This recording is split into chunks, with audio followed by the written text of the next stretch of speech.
Nah, ngono kuwi lho, nganggo teh hangat terus nganggo snack. Masih ada yang sholat sunnah enggak? Masih ada.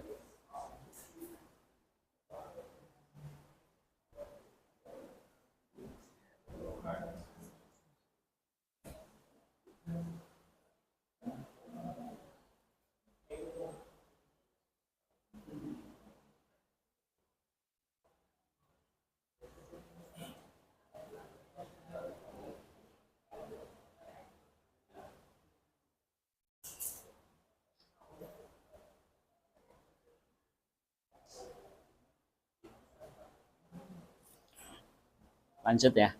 Tinggal satu tuh yang sholat.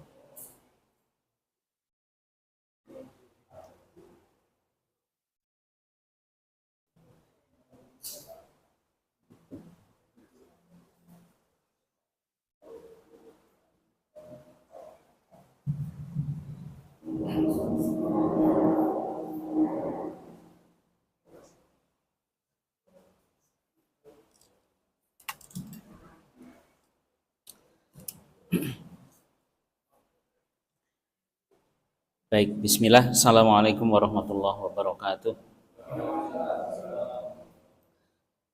Kita lanjutkan ya pembahasan kita. Kita bergeser pada poin berikutnya. Ini ada beberapa dalil yang nanti bisa dibuka sendiri di rumah.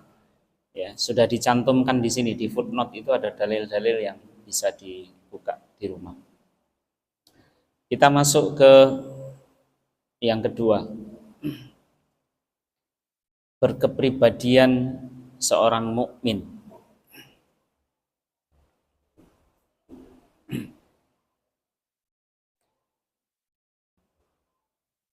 Ayat yang dipakai pijakan yang pertama adalah surat Al-Baqarah. Fokusnya pada ayat yang ketiga. Alladzina yu'minuna bil ghaibi wa yuqimuna sholata wa mimma razaqnahum yunfikun. Walladzina yu'minuna bima unzila ilaika wa ma unzila min qablik wa bil akhirati hum yuqinun. Jadi ada dua kalimat di situ, alladzina yu'minuna, orang-orang yang beriman. Kemudian di ayat yang keempat, walladzina yu'minuna, sama itu.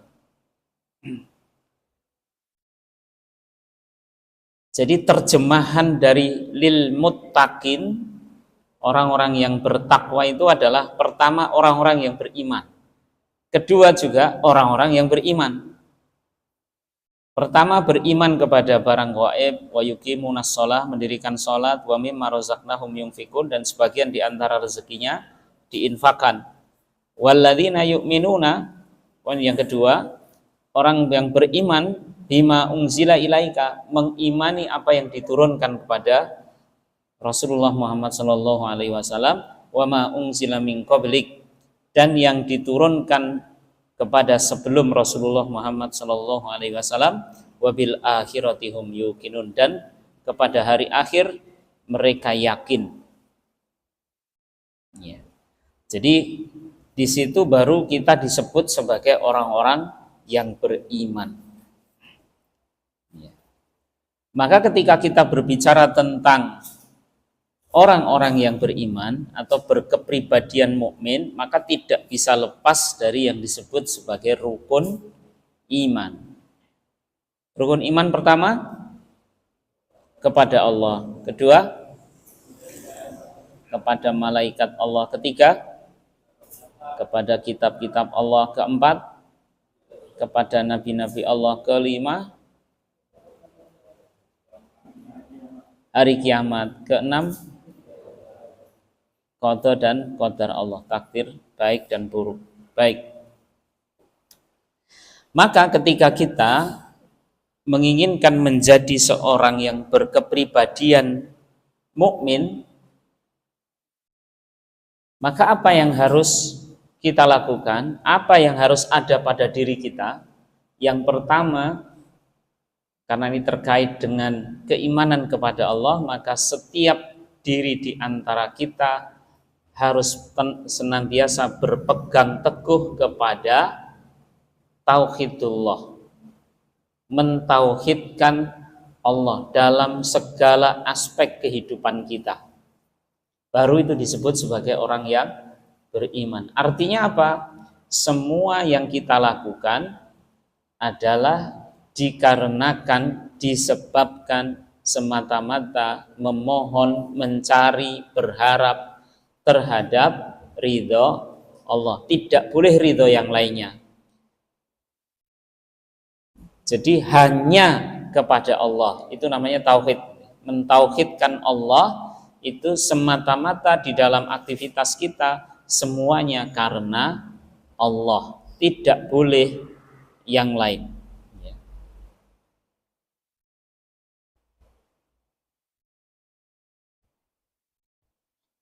Jadi tidak boleh menjadikan selain Allah itu tandingan-tandingan dalam setiap aktivitas kita. Dalam setiap aktivitas kita. Maka sekali lagi, ya kita harus berpegang teguh kepada tauhidullah, mentauhidkan Allah dalam seluruh aspek kehidupan kita. Salah satu contoh misalkan begini, ini sesuatu yang kadang-kadang tidak kita sadari. Pernah kita mendengar arahan, silahkan laksanakan sholat duha kalau kalian pengen rezekinya lancar. Itu salah apa benar itu? Arahan seperti itu? Salah apa benar? Ya benar, gitu. Cuma di dalam menjalankannya jangan sampai salah, gitu. Arahannya sudah benar, tapi dalam menjalankannya jangan sampai salah. Salahnya bagaimana?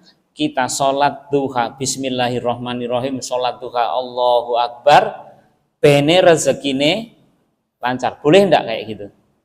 Enggak boleh. Karena setiap ibadah kita, inna sholati wa nusuki wa mahyaya wa mamati lillahi rabbil alamin. Semua sholatku, ibadahku, semuanya untuk Allah. Gitu. Lah jarine ben rezeki ini lancar, Mas. Ya yang penting kepada Allah dulu. Ya, rezeki lancar itu efek samping. Maka ketika efek samping itu sudah dijadikan sebagai tujuan, nah ini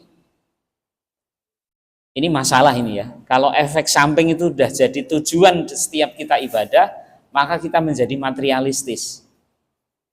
Ya. Poso ben sehat, sholat ben sugih, apalagi infak ben untuk balen, apalagi nanti semua kalkulatif kita. Ini kira-kira itu balen rasido gitu. Nah itu salah itu. Ya.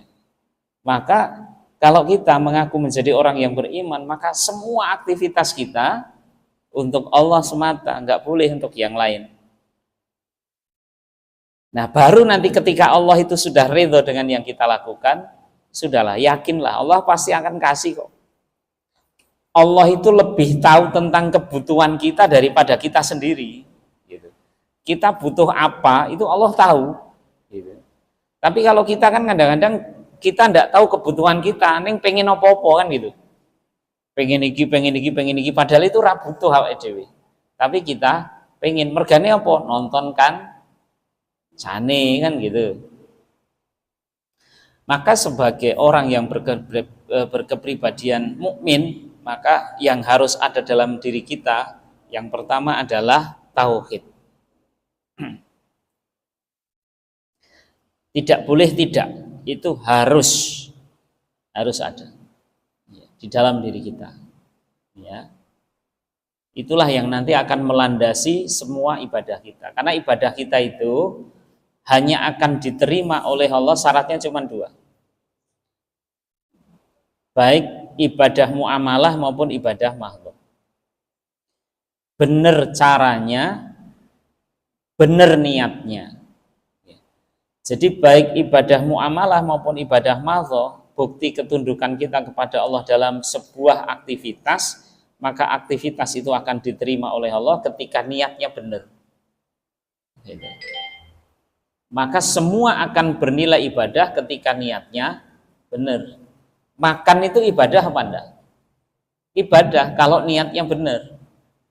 Kalau kita bertauhid kepada Allah, apa niat antum makan apa sebenarnya? Apa ben apa? Apa ben apa? Biar apa?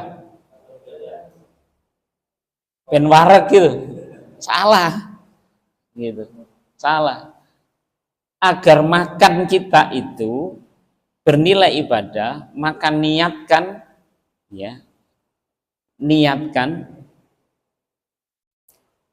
untuk apa? Untuk menegakkan tulang punggung kita agar bisa berdiri untuk sholat menghadap Allah Subhanahu wa taala, menghadap kiblat. Rukuk sujud itu bene kuat nggo ngadeg, bene kuat nggo rukuk, bene kuat nggo sujud.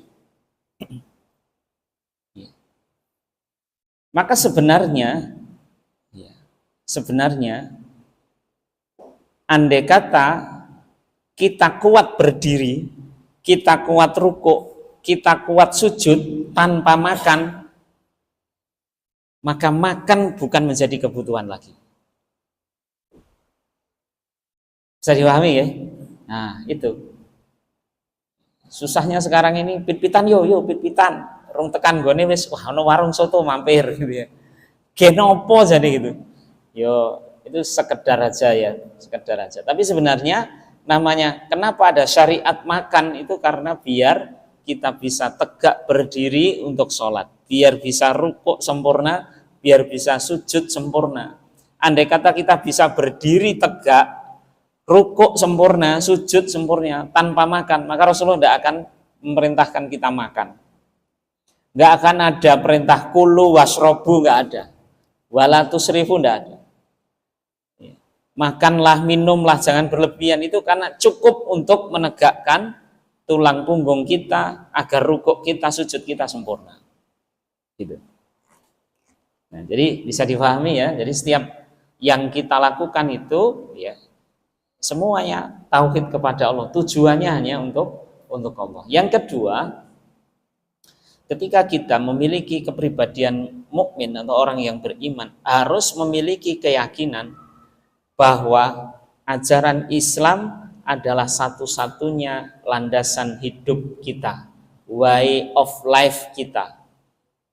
Tidak bisa kita mengambil way of life, landasan hidup di luar Islam atau mencampur. Ya, kan Allah sudah mengatakan wala talbisul haqqo bil batil. Jangan sampai kita itu mencampur adukkan antara yang salah dengan yang benar atau yang benar dengan yang salah. Maka ketika kita ingin menjadi seorang yang berkepribadian mukmin, maka kita harus yakin, seyakin-yakinnya, mengambil seutuh-utuhnya Islam menjadi landasan hidup kita. Dalam lagu Sang Surya itu, gimana itu?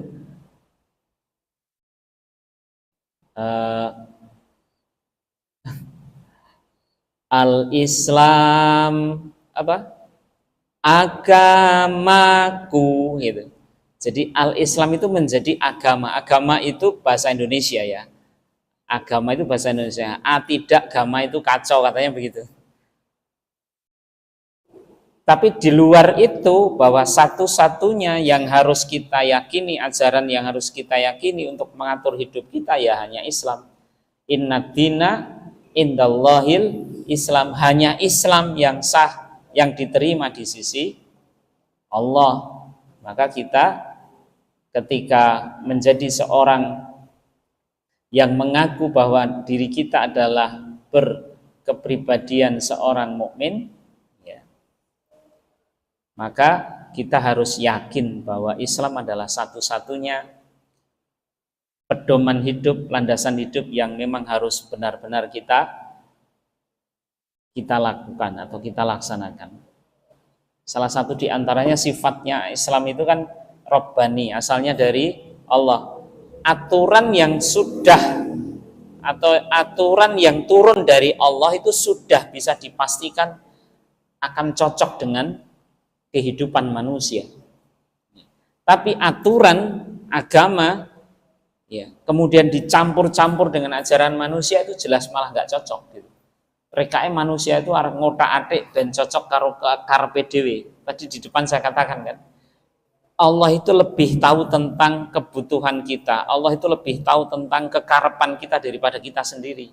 Maka Allah turunkan Islam, dari Islam menjadi way of life kita, menjadi petunjuk hidup kita, petunjuk jalan kita. Jangan dicampur-campur. Ya, gitu. Teman-teman yang dirahmati Allah Subhanahu wa taala. Kemudian apalagi yang ada di dalam diri kita ketika kita menjadi seorang mukmin? Setelah meyakini dengan seyakin-yakinnya bahwa Islam adalah way of life kita, maka yang kedua meneladani akhlak atau meneladani Rasulullah Shallallahu Alaihi Wasallam. Bagaimana perintah Allah? Laqad kana lakum fi Rasulillahi uswatun hasanah. Atau dalam ayat yang lain, jadi yang perlu kita teladan itu ada dua kalau dalam Al-Quran itu. Satu Rasulullah Muhammad SAW, yang kedua Nabi Ibrahim. Kata Allah, qad kanat lakum fi Ibrahim uswatun hasanatun. Jadi kalau kita mengaku orang yang beriman, kiblatnya contohnya kepada Rasulullah. Kenapa Rasulullah dibandingkan dengan nabi-nabi yang lain? Kenapa Allah kok pilih Rasulullah? Karena yang paling tepat, yang paling pas untuk menjadi teladan kita adalah Rasulullah Muhammad Sallallahu Alaihi Wasallam. Coba antum bayangkan, kalau kita menjadi seorang saudagar, siapa contohnya? Rasulullah. Kalau kita menjadi seorang pemimpin, contohnya siapa? Rasulullah. Menjadi seorang panglima, Rasulullah. Dadi cahangon, Rasulullah, gitu ya. Dadi cah yatim, Rasulullah. Ya. Jadi semua aspek kehidupan itu Rasulullah, mulai dari lahir sampai wafat beliau mengalami semuanya. Ya, mengalami semuanya. Menjadi seorang suami dengan beristri satu, Rasulullah. Menikah pertama kan dengan Khadijah kan istrinya satu sampai Khadijah meninggal. Ya. Menikah dengan istri lebih dari satu, contohnya siapa? Rasulullah. Tidak punya istri satupun alias duda, contohnya siapa? Rasulullah. Walaupun sebentar ya, Rasulullah itu menduda sebentar sekali, tapi yo eneng gitu dalile gitu loh. Ya. Maka seluruh aspek kehidupan ini contohnya Rasulullah. Kita menjadi lebih mudah mencontoh Rasulullah karena cocok dengan kehidupan kita, siapapun kita. Cah desa, cah kutha, ya. Padha wae, pegawai, buruh, pedagang, semua ada contohnya pada diri Rasulullah. Karena Rasulullah pernah memerankannya semuanya itu pernah. Coba kalau Allah itu menunjuk Nabi Sulaiman gitu, kon kita suruh mencontoh Nabi Sulaiman. Obat Nabi Sulaiman ini ngomong karo kewan ini iso, ya ngomong karo apa lagi? Piye sing arep kursus bahasa keran itu, enek sing buka kursus susah gitu. Apalagi kalau sudah masalah menikah, lebih susah lagi. Berapa istri Nabi Sulaiman? 99 loh bojone. Siji rakopen gitu ya. Baik. Ini sebenarnya penjelasannya panjang tapi menyingkat waktu. Biar nanti hari ini kita menyelesaikan bab 2 ya. Biar kita selesaikan bab 2 hari ini. Kita lanjut. Ya, ini dalil-dalilnya juga ada semuanya. Ya. Yang ketiga, berkepribadian muhsin dalam arti berakhlak mulia. Ya. Orang yang muhsin itu kenapa dikaitkan dengan akhlak mulia? Karena orang yang muhsin itu kan orangnya ya. Sifatnya namanya ihsan. Ihsan itu sifatnya, iman itu sifatnya, mukmin itu orangnya gitu. Maka orang muhsin itu berbuat ihsan. Apa itu ihsan? Anta budallah ka'annaka tarah fa illam takun tarahu fa innahu yaraka. beribadahlah, sembahlah Allah itu seakan-akan kalian itu melihat Allah. Gitu. Tapi kalau kita tidak bisa melihat Allah, maka yakinlah bahwa Allah melihat kita. Itu namanya ihsan. Maka dikaitkan dengan akhlak mulia. Akhlak mulia itu adalah segala sesuatu yang kita lakukan yang tumbuh secara otomatis, refleks, hanya semata-mata ingin mendapatkan ridho Allah. Ketika kita berbuat sesuatu karena kita merasa dilihat oleh Allah, ya, maka kita melakukannya, itu namanya muhsin. Kita lakukan yang terbaik, ya. Dan kita lakukan dalam seluruh sisi kehidupan kita, ya. Sisi kehidupan kita. Misalkan kita jadi panitia apa begitu, nggak usah nunggu perintah ketuanya, pokoknya nek kuwi tugase dhewe dilakoni wae. Walaupun orang lain tidak ada yang tahu gitu ya, tapi Allah pasti tahu gitu. Maka ihsan ini harus ada dalam diri kita semuanya, ya. Maka kalau mau berbuat baik itu nggak usah nunggu yang lain, nggak usah nunggu didelok uang, nggak usah nunggu diperintah. Kita saatnya berbuat baik, buat baik. Saatnya kita mengerjakan amanah kita, kerjakan. Karena Allah pasti melihat, ya. Allah pasti melihat. Ya. Apa ihsan tadi? Beribadahlah seakan-akan kita melihat Allah. Kalau tidak bisa melihat Allah, kita harus yakin bahwa Allah melihat kita. Kalau kita sudah yakin Allah melihat kita, ya, maka tidak perlu lagi, ya, dielik nih orang lain. Maka kalau semua sudah punya sifat ihsan itu, organisasi akan jalan dengan baik, kepanitiaan akan jalan dengan baik, gitu. Di sini sudah begitu atau belum?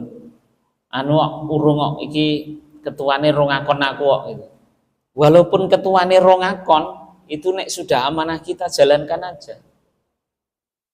Ini biasanya kan, ini hampir bulan November ya, biasanya mau ada milad ini biasanya dari panitia biasanya. Ya, rasah nunggu diperintah ketuane, rasah nunggu Pak Ketua, pokoknya nek wis diamanah itu jalan, itu aja. Itu namanya ihsan. Kenapa? Karena setiap langkah kita itu pasti disaksikan oleh Allah Subhanahu wa taala. Ya. Enggak usah nunggu yang lain, enggak usah. Bismillah gitu. Ya, muhsin. Kemudian apa yang ada dalam diri seorang yang berbuat ihsan itu atau berbuat baik itu, harus ada dalam dirinya itu rasa welas asih, bermurah hati, ya, saling mengasihi. Itu kita akan nanti, ya, memiliki sifat ihsan. Namanya bermurah hati, namanya kita mengasihi, itu tidak usah diformalkan, tidak usah. Ya. Cukuplah Allah mengetahui bahwa kita punya sifat welas dan asih. Maka setiap kali ada orang meminta-minta, itu lengganan loh ya, itu lengganan. Soalnya ada itu perumahan itu yang peminta-mintanya itu lengganan. Jadi setiap hari Senin dan Kamis itu biasanya ada den nyuwun den, wongnya podo kuwi terus gitu ya, ada kayak gitu. Maka setiap kali ada peminta-minta gitu, nggak usah lihat peminta-mintanya siapa, dalam arti ketika itu bukan lengganan tadi ya. Kalau lengganan tadi soalnya ya wis kena dititeni gitu ya. Tapi kalau tidak pernah kita lihat sebelumnya, kita tidak kenal sebelumnya, maka kasih saja tidak apa-apa. Siapa tahu itu adalah jelmaan malaikat yang menguji kita, gitu ya. Begitu radikei ternyata lapor karo Gusti Allah. Wah, kayak sing wingi melu pelatihan dai ternyata wonge cetil-cetil. Gitu, jaluki ra gelem gitu. Kita berpikirnya seperti itu. Tapi nek lengganan bertahun-tahun wonge kuwi terus ya wis liyane ya ora apa-apa, dikeki sithik ya ora apa-apa nek misale antum ikhlas. Apa mungkin seperti itu, Mas? Mungkin saja, karena itu pernah terjadi. Ketika Sayyidina Ali itu tidak punya uang, istrinya hanya tinggal 2 keping uang itu, 2 keping ronggelo tok itu, hanya cukup untuk beli makan, maka dia berikan kepada Ali, Mas, ini tolong golek ke panganan iki cah-cah iki do luwe gitu, nek bahasane orang Sukarjo begitu. Maka Sayyidina Ali tadi kemudian keluar, sampai di luar ditemui oleh seorang pengemis. Ali nggak tahu kalau pengemis ini adalah jelmaan malaikat Jibril. Maka dikasihkanlah 2 keping yang mau cari makan untuk anaknya tadi, dikasihkan itu pengemis. Nggak berpikir panjang, tapi ternyata itu adalah ujian dari Allah untuk menguji Ali. Maka keistimewaan Ali, walaupun infaknya itu hanya 2 keping, ya, berbeda dengan Abdurrahman bin Auf. Abdurrahman bin Auf kalau infak berapa? Mesti banyak karena orang kaya. Tapi infaknya Abdurrahman bin Auf itu belum pernah ada kisah dalam sirah itu infaknya Abdurrahman bin Auf mengguncang arsy Allah, belum pernah. Tapi walaupun Ali itu infaknya ronggelo tok, itu cuman 2 keping uang logam itu, karena memang duweni ya gur kuwi, itu sampai mengguncangkan arsy Allah. Maka itu pentingnya kita sifat welas asih. Walaupun orang lain tidak tahu, gitu, tapi ketika itu adalah kita lakukan dengan ikhlas, Allah pasti akan mengetahui. Maka itu sifat ihsan itu harus dipegang itu ya. Seperti itu. Ya. Walaupun nggak seberapa toh, cuman 2 keping uang logam itu, tapi bisa menggetarkan arsy Allah. Ya. Teman-teman yang dirahmati Allah Subhanahu wa taala. Itu adalah kepribadian muhsin. Sebenarnya masih ada beberapa keterangan yang lain, tapi kita lanjut saja. Kita menghemat waktu. Dalil-dalilnya ada semua, nanti bisa dicari di rumah. Ya. Yang keempat adalah kepribadian muttaqin, berkepribadian muttaqin.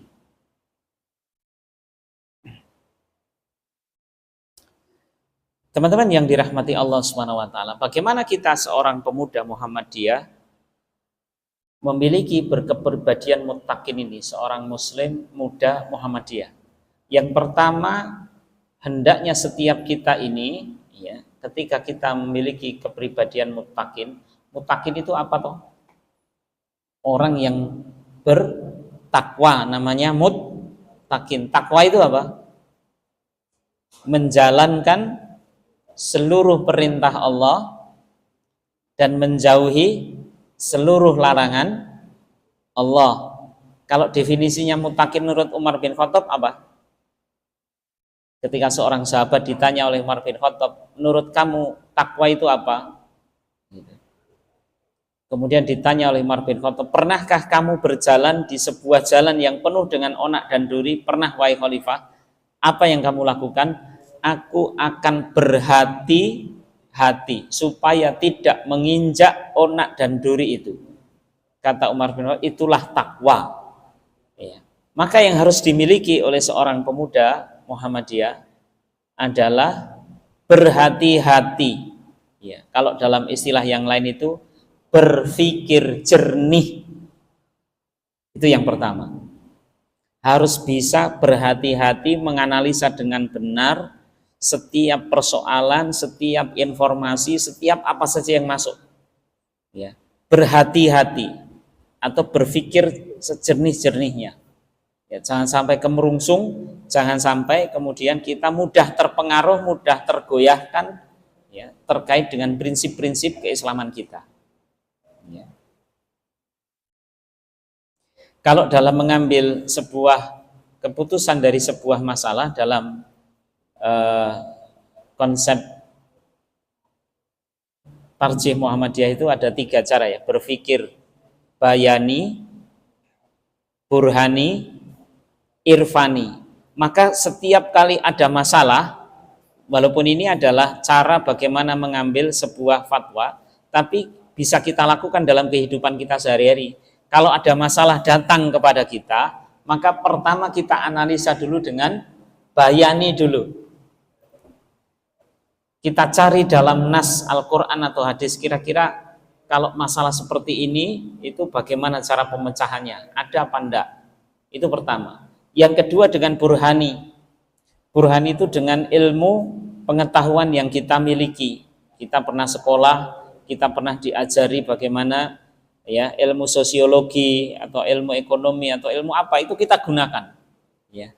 Maka kalau dalam pengambilan sebuah hukum di Muhammadiyah itu, bayani itu dilambangkan atau dihadirkanlah para ulama yang menguasai kitab Al-Quran dan hadis. Kemudian burhani itu kita datangkan orang-orang yang berilmu, ilmu kimia, fisika, matematika, biologi, atau ilmu apa yang diperlukan untuk memutuskan persoalan itu. Kemudian yang ketiga adalah berpikir secara irfani. Irfani itu pakai feeling, pakai rasa, ya, pakai rasa. Maka Rasulullah kan ketika bertanya kepada para sahabatnya ketika pernah mengutus sebuah sahriyah, sebuah pasukan kecil untuk menjalankan amanah keluar, kemudian Rasulullah bertanya, ketika nanti kalian tidak ada di hadapanku, apa yang akan kalian lakukan ketika kalian menemukan sesuatu yang untuk dipecahkan? Kata mereka, aku akan merujuk kepada Al-Quran ya Rasulullah. Kalau Al-Quran tidak ada, aku akan merujuk kepada As-Sunnah ya Rasulullah. Kalau As-Sunnah tidak ada, aku akan menggunakan hati kecilku, mata batinku.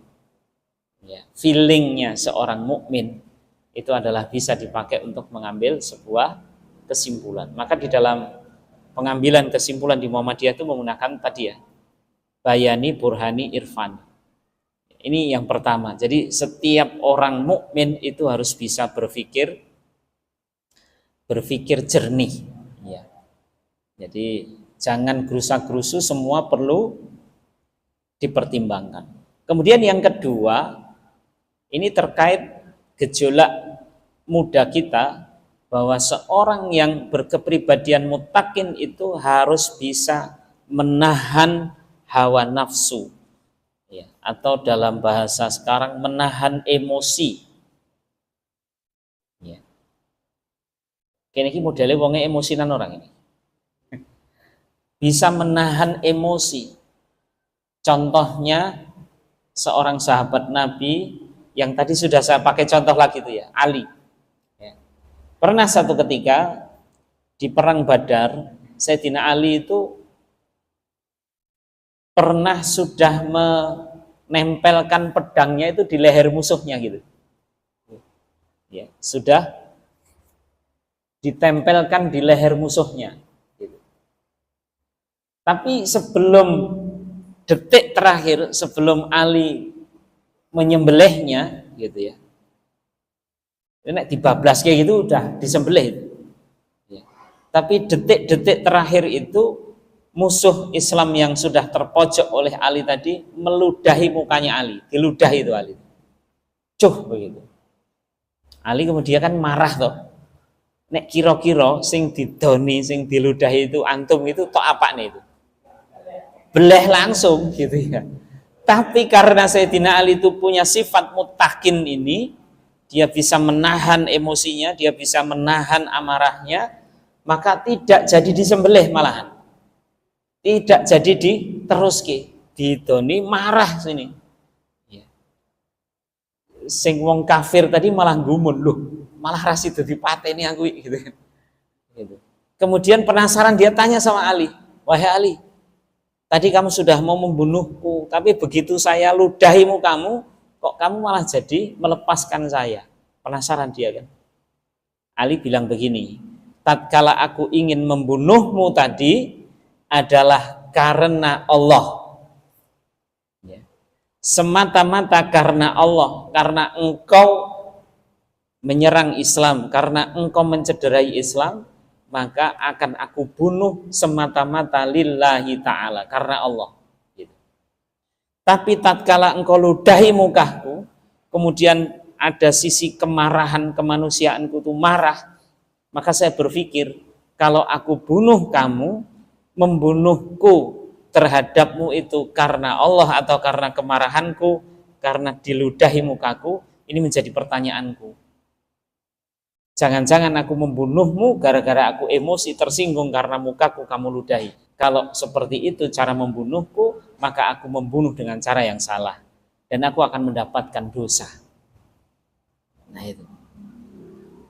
Nah cara inilah apa yang dilakukan oleh Sayyidina Ali inilah kemudian orang itu malah jadi masuk Islam. Gitu ya. Gumun toh, yang gumun. Gitu ya. Wong para sahabat itu apa namanya, sesuatu yang dilakukan itu gumun ke kabeh kok gitu. Maka Rasulullah sampai mengatakan ajabal li amril mukmin itu ya. Mengajaib itu. Apa yang terdapat pada orang-orang yang beriman itu ajaib gitu. Orang para sahabat itu ajaib semua.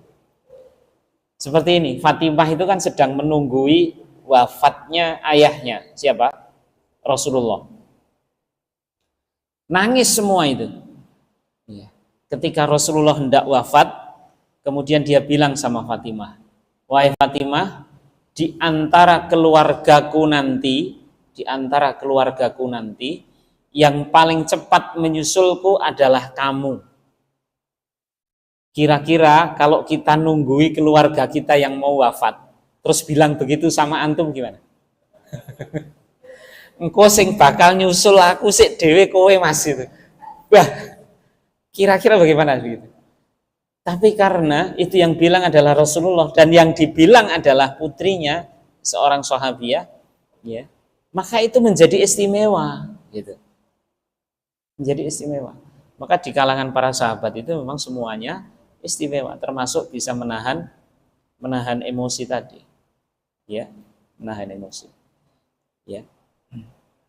Juga gemar untuk menyambung silaturahim, amanah dan jujur dan seterusnya. Ini seorang kepribadian muttaqin. Teman-teman yang dirahmati Allah, dalil-dalil bisa kita lihat di buku itu nanti bisa dibuka sendiri di dalam Al-Quran. Ini waktunya terus berkejaran ini, kurang 10 menit lagi jam 8. Baik. Teman-teman yang dirahmati Allah, ya. Kita masuk ke paragraf, ya, setiap muslim itu ya, kedua dari atas di halaman berapa ini? Halaman 8 ya. Setiap muslim, nah itulah. Yang berjiwa mukmin, muhsin dan muttaqin tadi yang sudah kita bahas tadi, yang paripurna itu dituntut untuk memiliki yang pertama akidah yang berdasarkan tauhid yang istiqomah dan bersih dari syirik, bid'ah dan khurafat. Yang kedua memiliki cara berpikir bayani, burhani, irfani, ya. Dan perilaku serta tindakan yang senantiasa dilandasi dan mencerminkan akhlakul karimah yang menjadi rahmatan lil alamin. Nah, ini sebenarnya ya di bab 2 pengen menjelaskan ini sebenarnya. Kita ini ya dari berbagai macam keterangan tadi, setelah kita mempelajari setiap muslim yang berjiwa mukmin, ya, kemudian muslim, muhsin, muttaqin tadi, ya, maka dituntut untuk memiliki ini. Tiga hal ini. Keyakinan, cara berpikir, tindakan yang benar.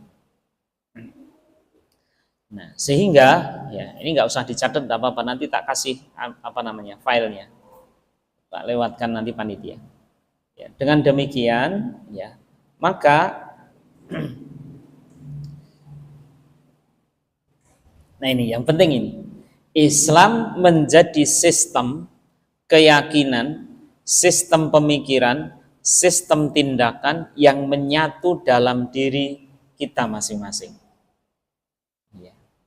Jadi seorang pemuda Muhammadiyah itu ya akan memiliki sistem keyakinan, pemikiran, tindakan yang tadi kita pelajari tadi. Islam itu akan menyatu dengan diri kita. Ya. Itulah yang menjadi pesan utama kenapa Rasulullah Shallallahu Alaihi Wasallam diutus ke dunia, ya, agar ada proses kristalisasi atau internalisasi Islam itu dalam diri kita.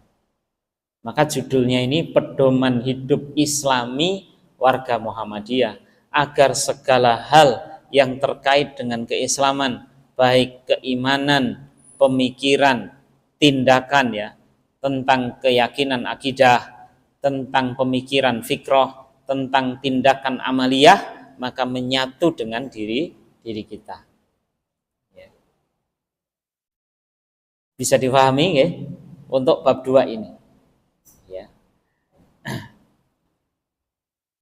Nah, kemudian bagaimana upaya mewujudkan Islam dalam kehidupan yang sudah menyatu dengan diri kita tadi, ya, agar tidak hanya ada di dalam diri kita saja, maka dilakukan melalui dakwah, mengajak kepada kebaikan, mencegah kepada kemungkaran, mengajak untuk beriman kepada orang-orang yang ada di sekitar kita, menjadi guna mewujudkan yang namanya khairu ummah.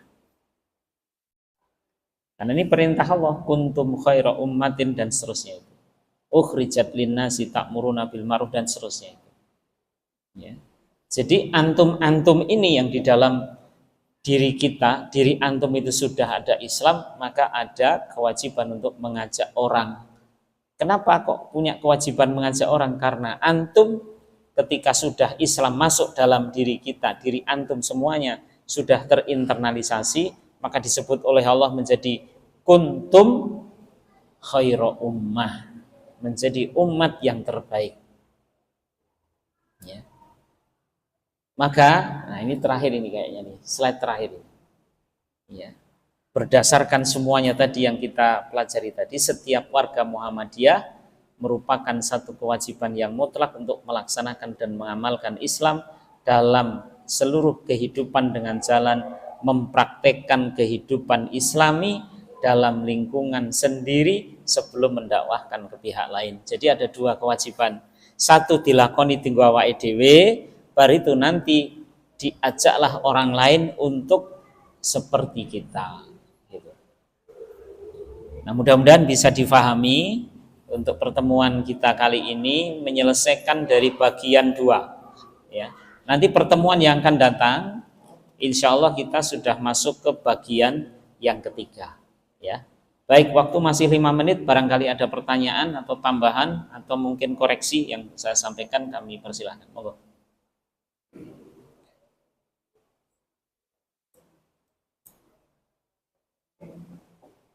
Ada?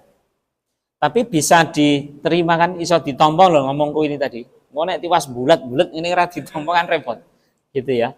Bisa difahami ya. Nah, nanti akan lebih jelas lagi nanti di bab yang ketiga. Karena bab yang ketiga nanti sudah akan berbicara tentang point to point, poin per poin. Ya. Bagaimana menjadi orang yang beriman itu piye? Bagaimana dan seterusnya itu ya. Ya, bagaimana mengelola organisasi, bagaimana berdakwah, bagaimana bertetangga, bagaimana itu sudah lebih aplikatif nanti insya Allah. Kalau yang bab 1 dan bab 2 ini tataran konsep dan ini agak memang hati-hati di dalam menjelaskannya. Sekali lagi monggo barangkali ada pertanyaan atau koreksi atau tambahan. Ora jeleh toh? Krungokne suaraku. Iki jek kan baru 2 kali pertemuan ya, 3 kali, cek ping 9 loh. Jeleh repot, nek jeleh itu takkan golek ganti. Gitu ya. Baik, kalau sudah tidak ada pertanyaan, saya kira kita cukupkan aja sekian ya, sampai di sini pertemuan kita malam hari ini. Mudah-mudahan setelah ini kalau masih ada yang punya agenda masih bisa nutut gitu ya, karena ini juga di setting sama panitia maksimal jam 8 itu biar nanti kalau masih ada agenda nanti bisa segera dilakukan gitu. Baik, saya kira itu dari materi kita malam hari ini, mudah-mudahan bisa difahami. Dari saya cukupkan sekian, ada kurang lebih mohon maaf. Nasrun minallah wa fathun qarib wa basyiril mu'minin. Assalamualaikum warahmatullahi wabarakatuh.